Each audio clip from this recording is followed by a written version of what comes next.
Muslims tend to point to contradictions in the Bible as evidence that it has been corrupted. Genesis 18:20-21, etc. How can we show that the Bible is in fact preserved perfectly? Any comments from the team on that? Dead Sea Scrolls are a good starting point. Yeah. So, for anyone that doesn't know about that, they were discovered in, I think, the 1940s. Qumran caves, sort of southeastern Israel, and by a Muslim actually, and the scrolls were over 2,000 years old, and basically found to be word for word the entire book of Isaiah, I think, was found word for word, unchanged to what we had in the modern day. So it hadn't changed, hadn't been corrupted over that period of time. And that's part of the story of the Jewish scribes, who were very particular in the way they recorded scripture.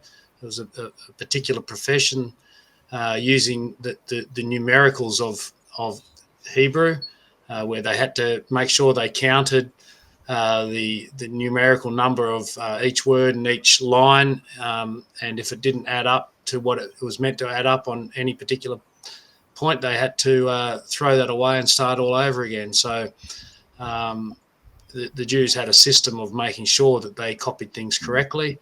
There's been some very, very minor,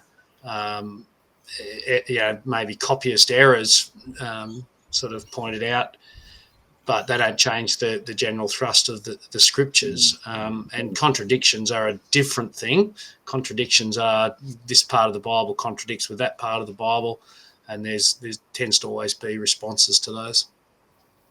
Yeah, you'll find that most people assume that a spelling difference is a contradiction, and it isn't. A contradiction is where one part of a text says the sky is blue and another part says the sky is not blue, right? Now, that's a contradiction. Now, you'll find that there are none of those in the whole of the Old Testament, New Testament, as delivered to us, as would have been used for the first English translations that have been translated into the words that you and I understand easily.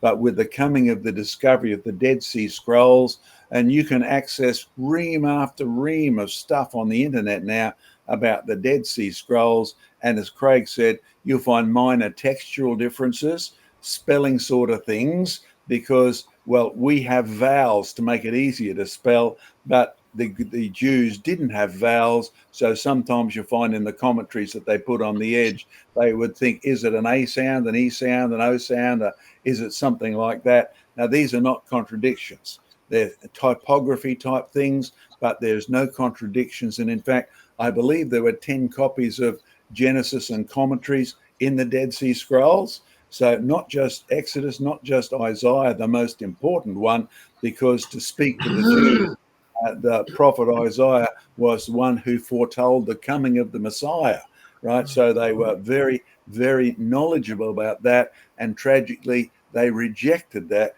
because Jesus has already come.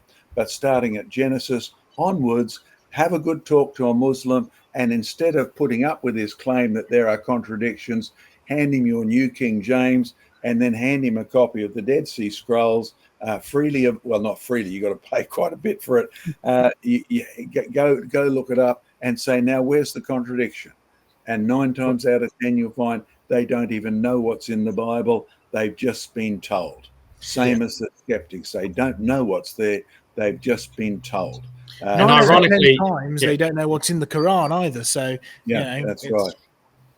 Well, ironically, Islam has its own contradiction problem, because the writings of Muhammad often contradicted themselves, such to the point that Islam has a system where the later thing that he said is the one that they go with.